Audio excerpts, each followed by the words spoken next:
Well, good morning, everyone, and welcome to the Poetry Show for the 29th of October, 2025, for those of you who are still counting forwards. And, well, even if you're starting going backwards, it'd still be 2025. But this morning, the reason why I'm thinking going forwards and backwards in time has to do with some of the subject matter of our poems that Janet has submitted today, which include ghosts and possibly inspired by the coming of All Hallows Eve, in which the mischief from the other side of the river sticks. There's a band named after that river. Anyway, rather than the characters that make mischief in the graveyards and sometimes climb out of the graves actually, and sometimes they move around kind of like seahorses, and other times they're solid rock. So anyway, but to introduce us to some interesting poems today on this subject. Turns out poets are quite interested in ghosts, um, or ghostly matters are of concern to poets or people, and therefore people or poets are people, and they too have things to say about apparitions and such. Janet, where are you at on this question of ghosts and hauntings? Why don't you? Well, I think the poems I've chosen reflect on it in different ways. It's not necessarily your traditional ghosts, you know, in the house, haunting the people in the house, but there are different aspects of it, including one by Wilfred Owen, the great World War One poet, where he personifies a palace and talks about it being haunted by the ghosts of, well, not being haunted actually, by the ghosts of the dead in the war. And it's a different type of poem for him. His most of his poems are more specific. This is more allegorical. Um, Interesting. and there's one prose poem stuck in here, the Christopher Kennedy poem. Oh yeah, I thought that was interesting. Yeah, you might want to read that because you like prose poems I so much. do. I added, I yeah. do. Yes, as long if you're not going to rhyme, why busy yourself with zigzagging across the page? Are you dissing my poetry? No, no, I wasn't. So No, I was anyhow, just, I've written yeah. seven poems. The last one is very, very short. And they come from, not all of them are from the United States. The first poet, in fact, Elizabeth Jennings, is a British poet. And she was born in 26 and died in 2001. Um, and this is one of her more famous poems. It's called Ghosts. Those houses haunt in which we leave something undone. It is not those great words or silence of love that spread their echoes through a place and fill the locked up, unbreathed gloom. Ghosts do not haunt with any face that we have known. They only come with arrogance to thrust at us our own omissions in a room. The words we would not speak they used. The deeds we dare not act, they flaunt. Our nervous silences, they bruise, excuse me. It is our helplessness they choose and our refusals that they haunt. And so she's talking about the house not being haunted by active things, but by the things that we haven't done. The words we would not speak, they use. The deeds we dare not act, they flaunt. Our nervous silences, they bruise. It is our helplessness they choose, and our refusals that they haunt. And I thought that was a very interesting take on ghosts and haunting. Well, I think it's so interesting that when you When you go into a house that is not yours, okay, I mean, Hmm. an empty house, where and you don't know anything about who actually occupied. But whether you do or you don't, nonetheless, you get a feeling that of strangeness, don't you? I mean, so and then Yeah. maybe that feeling of strangeness, is that that lives lived in different families are often their entire mood and their tone and their everything about them can be very different, and certainly very strange, and in some cases, very upsetting, right? Hmm. To other people if they feel maybe the kind of conflicts, or lack of them. I know it's hard to tell where people's spiritual comfort zones sometimes are, but I think it contributes to the strangeness maybe of an old house. I think maybe even more or something. I mean, I remember going through the house that my grandparents lived in and raised three generations. Well, whatever, one, two, three. Yeah, three generations in Abilene, Kansas. And it had almost like four different floors to it. And it had been sort of put together, you know, chunk at a time, you know, and you could go through the rooms and see pictures of all these people that you had never seen before, right? Okay, and some of which were, and then you had locked rooms, right, in which you were told not to go into there, and then you had other areas which were reserved for um, things that you were not supposed to know about, What I mean, and I can remember that strangeness myself in that old big house. But did it feel haunted? No, I was mostly afraid of the people that were still alive, not ones that were dead. So, anyway, what's next, Jen? Okay, Christopher Kennedy's prose poem, and he dedicated it to Russell Edson, who was really famous for his prose poems, and so that's why the dedication is. Christopher Kennedy is director of the MFA in creative writing at Syracuse University. He's got 5 poetry collections out, has won numerous awards. But this is his prose poem, Ghost in the Land of Skeletons. I gotta Thought you might read more. be Yeah, reading I it. would. And I should read both of these guys because I mean I'm so familiar with the guy from way up north that Lewis Jenkins, but I need to get more people than him. That's true. Okay, so this is called Ghost in the Land of Skeletons. It's not for flesh's pretty paint. We're just a bunch of skeletons. If it were not for flesh's pretty paint, we're just a bunch of skeletons, working hard to deny the fact of bones. Teeth remind me that we die. That's why I never smile, except when looking at a picture of a ghost captured by a camera lens in a book about the paranormal. When someone takes a picture of a spirit, it gives me hope.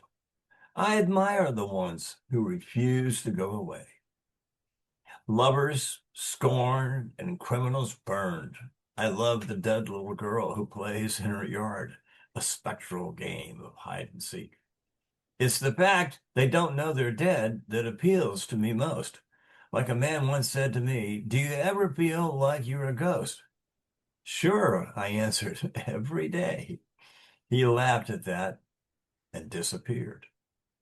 All I could think was he beat me to it. It's great. I thought that was an amusing poem. Very good. Yeah, it's very good. Um, I like that a lot. I got yeah, I to read thought some you more would. by him. I got to read some more by him.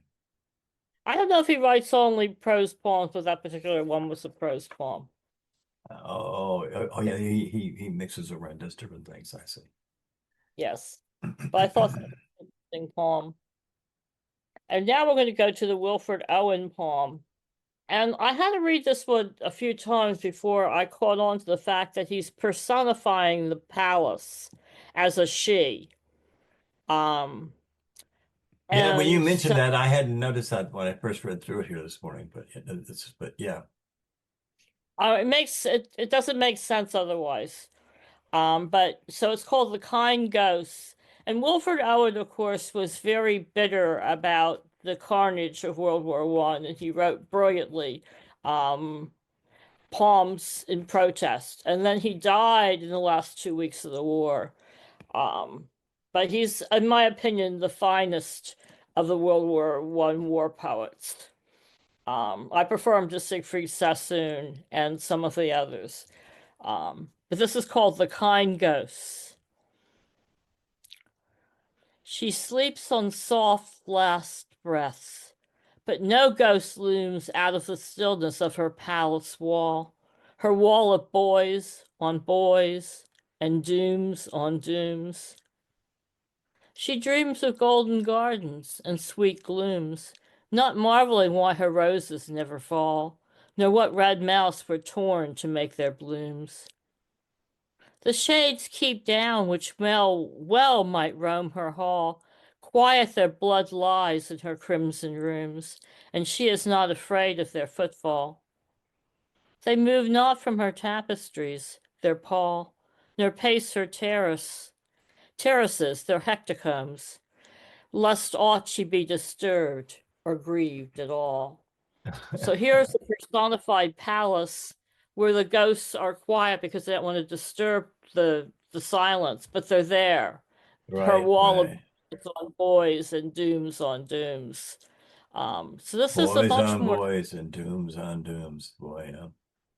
Yes, this is a much more subtle poem than most of his other poems are very direct about Yeah, his protest right. of the war. But this one is a little bit more subtle, The shades keep down which well might roam her hall, quiet their blood lies in her crimson room, and she is not afraid of their footfall.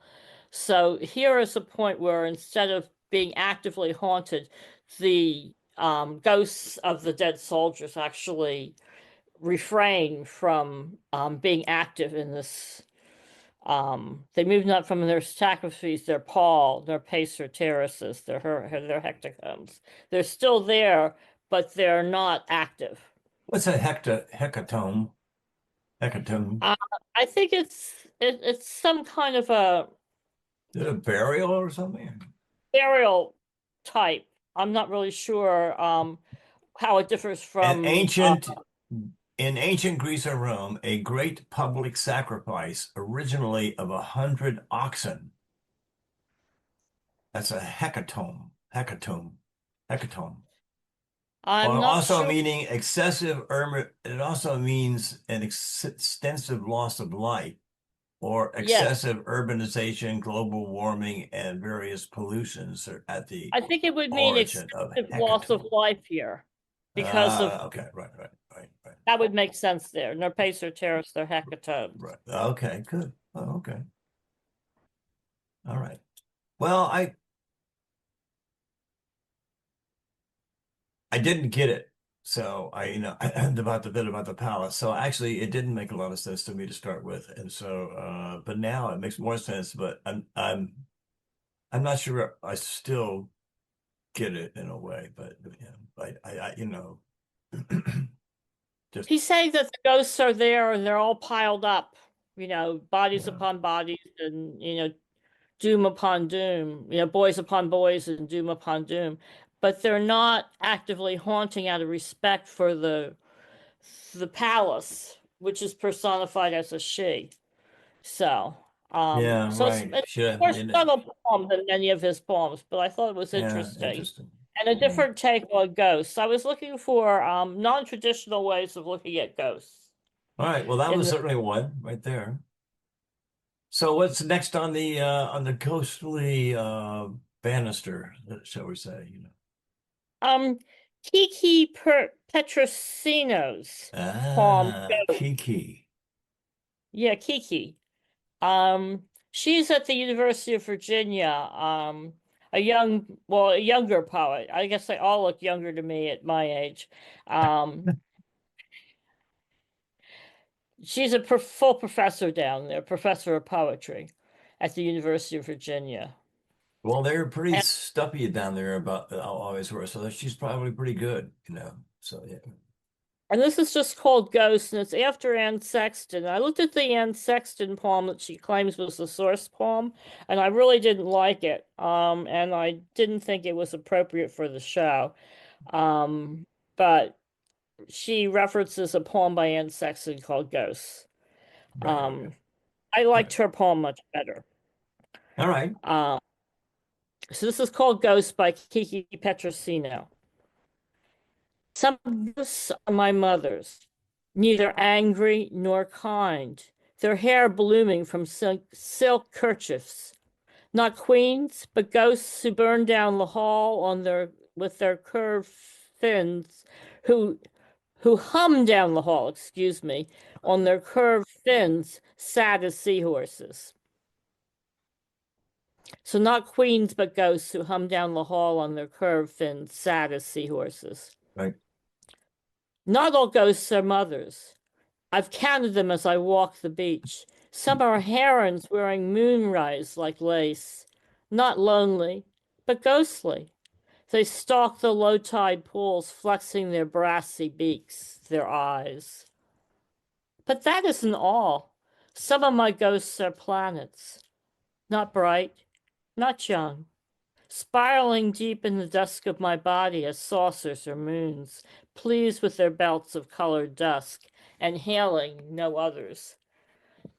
And her note about this poem, she says it was written about the third stanza in particular, was written about the children she didn't have. Now, I wouldn't have gotten that from the poem, but that isn't all. Some of my ghosts are planets, not bright, not young, spiraling deep in the dusk of my body as right, saucers, right, right, right. pleased with their belts of colored dusk and I hailing know. no. I mean, it's a consistent reading, but I would not have interpreted it that way without her note. Right, right. That's true. That's it. It makes that adds, yeah, that adds quite a bit. Um, so it adds a bit to the resonance.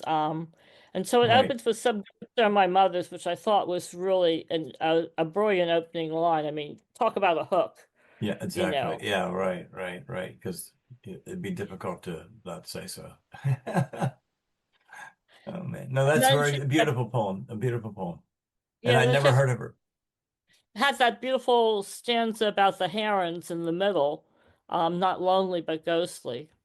And wearing moonrise like lace. I thought that was a That's a particularly beautiful brilliant. line. You're right. Moonrise Um, like lace. so um, so Wow. that's Kiki Petrosino. All right. And she's still at the University of Virginia, huh?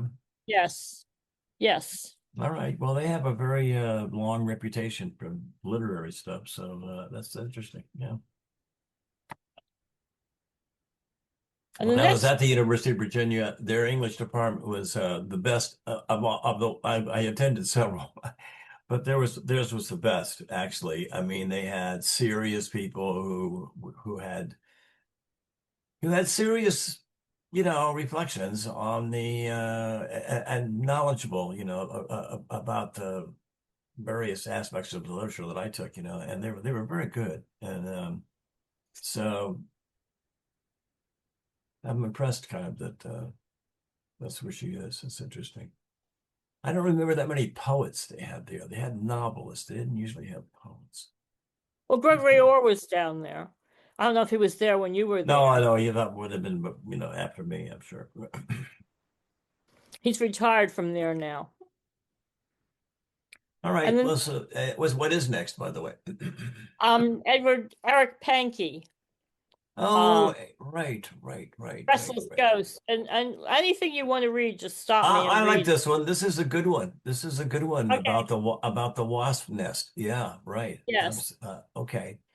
Restless Ghost. Let me just give a quick introduction of Eric Pankey. He won the 1984 Walt Whitman Award, which is given very prestigious award given for a first book of poetry.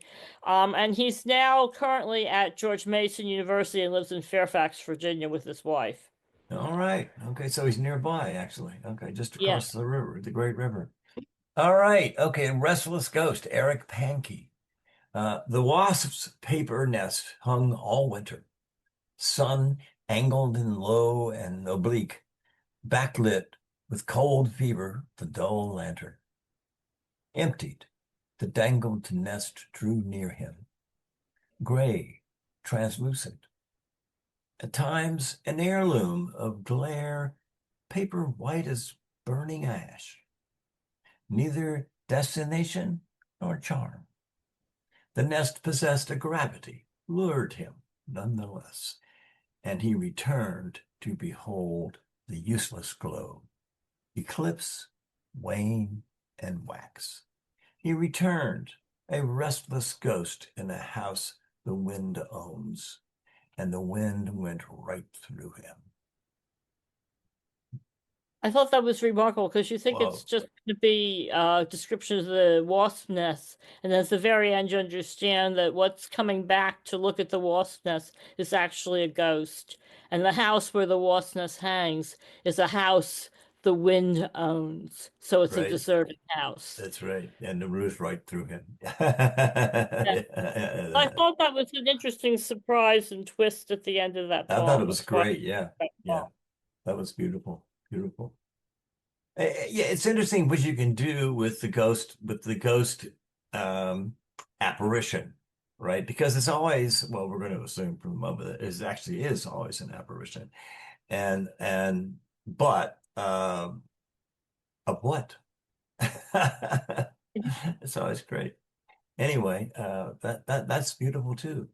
That's did you find that one just in a search on ghost poems? Yes, I did. Because I was I wasn't that's a familiar with. great find. That's a great one. Yeah. I love that. And the next one was also a find. It was a poet I wasn't familiar with, Claribel Allegria, which is the pen name of she has a last name which is I forget, but it's Claribel Allegria something that begins with a V. And she's a Honduras poet, but her father was exiled, and so she went to her father was Honduras and her mother was Salvadorian. And so when her father was exiled, she went to live in El Salvador with her mother for a while. And then somehow she lived in the United States for a while. But then when she went back to Honduras to help with some political action down there, she's a very she was a very important Central American poet. But she was one I had never heard of. Oh, that's So really interesting. And um, did someone translate this, or did she is she a multi I think she's multilingual. Uh, interesting. there was no translator's note to it. And she lived in the United States for a number of years, so I'm sure she was familiar. In fact, she went Oh, to college here. wait a I minute. can't remember Down on the which bottom, college. it says translated from the Spanish by Carolyn Porcher. Oh, Carolyn Forche is a very so this was translated, sorry. Carolyn Forche wrote the book, well, she edited the book, that important anthology against forgetting, which was about poems of protest of various things around the world. So Carolyn Forche Oh, is okay. also a very activist poet. Um, so it makes sense that she would be translating Claribel Allegria. Do you want to read this one, or do you want me to read it? It's up to you. If you want to read it, you can. I want to read the Gregory Orr because that's a Okay, special poem. I'll read this one. This is a very clever poem here. Um, okay, so rain. As the falling rain trickles amongst the stones, memories come bubbling out. It's as if the rain had pierced my temples, streaming, streaming chaotically. Some come memories, the reedy voice of the servant telling me tales of ghosts. They sat beside me, the ghosts, and the bed creaked that purple dark afternoon when I learned you were leaving forever. A gleaming pebble from constant rubbing becomes a comet. Rain is falling, falling, and memories keep flooding by. They show me a senseless world, a voracious world, abyss, ambush, whirlwind, spur. But I keep loving it because I do, because of my five senses, because of my amazement, because every morning, because forever I have loved it without knowing. I thought this was a very hopeful poem, even though um there's some grief in it. You know, when I learned you were leaving forever. And then that little a gleaming petal from constant rubbing becomes a comet. That's almost a little poem in itself, Right. embedded in this big poem. Yep. They show Yep. me a sunset world, a voracious world, abyss, ambush, whirlwind, spur.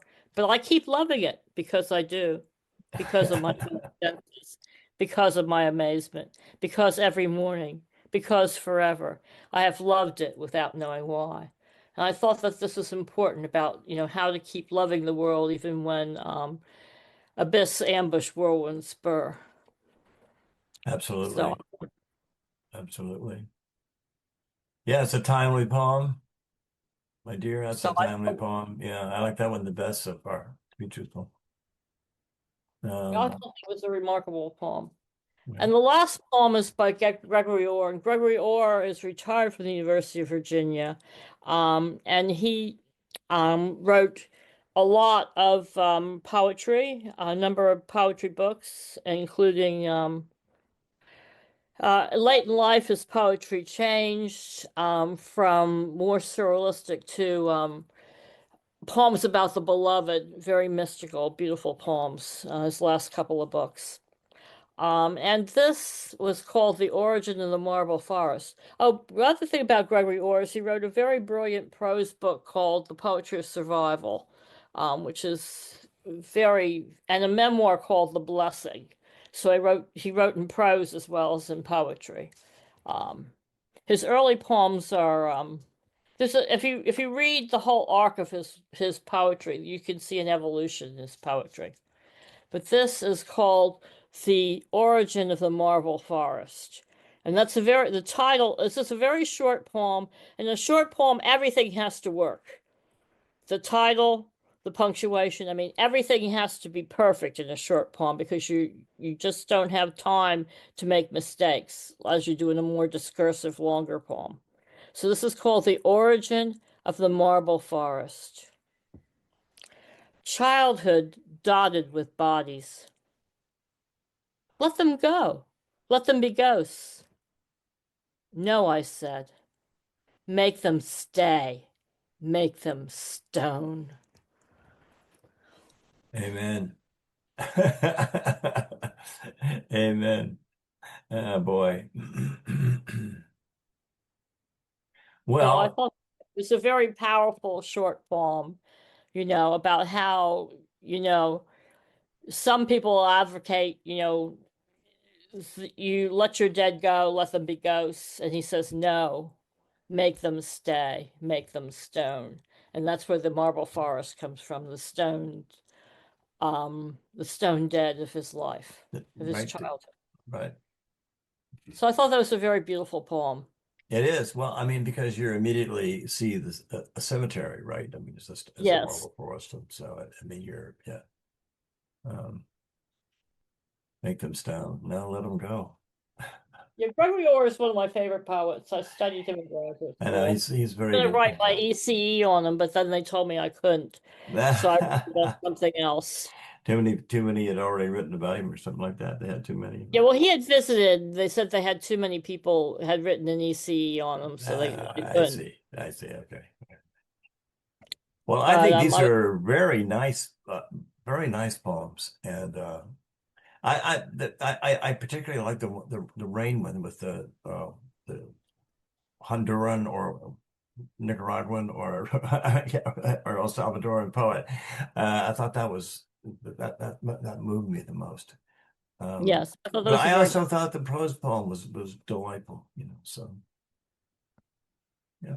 well. I know you like prose poems, so I stuck that one in there for you. Well, I like good ones, and when they're good, they have I think there's especially reading them over the air, they have a story-like quality that's a little more, probably a little easier on the air unless the poem is more song-like, you know. By the way, the half-piece poems that our friend, one of our listeners, sent us, uh, boy, they're quite musical. You can see that people would have been doing some dancing to that. Hmm. Anyway, uh, okay, well, this has been wonderful. The Halloween is coming, and if our listeners can come upon any ghosts that that perhaps these poems have prepared them for, and allow them to perhaps even engage in the other side. Well, we could love to hear from you and see if we're speaking out and beyond the other side as well. All right. Well, do we have any other reflections for today, my dear, before Halloween? Do you want to share No, with us? just that there's hauntings can happen in many different ways. And I think we refracted ghosts through a prism and looked at it from different ways in this show, and I think that was kind of fun. Yeah, there was. I know. I'm prepared. I'm now going to be full of treats for anybody that happens to come to the door. Yes, And especially if I open the door and see nothing, but know that there's something there. So yeah, yes. a haunting. All right. All right, my dear. Well, thank you so much. Thank you all for listening to the Poetry Show. You can find us at www.enlightenradio.org and also at podcasts.enlightenradio.org, which is there. We have a long history of podcasts. And you can listen to it live at player.enlightenradio.org, which is where it's playing right now. All right, everybody, take care. It's late, but everything comes next. Bye-bye.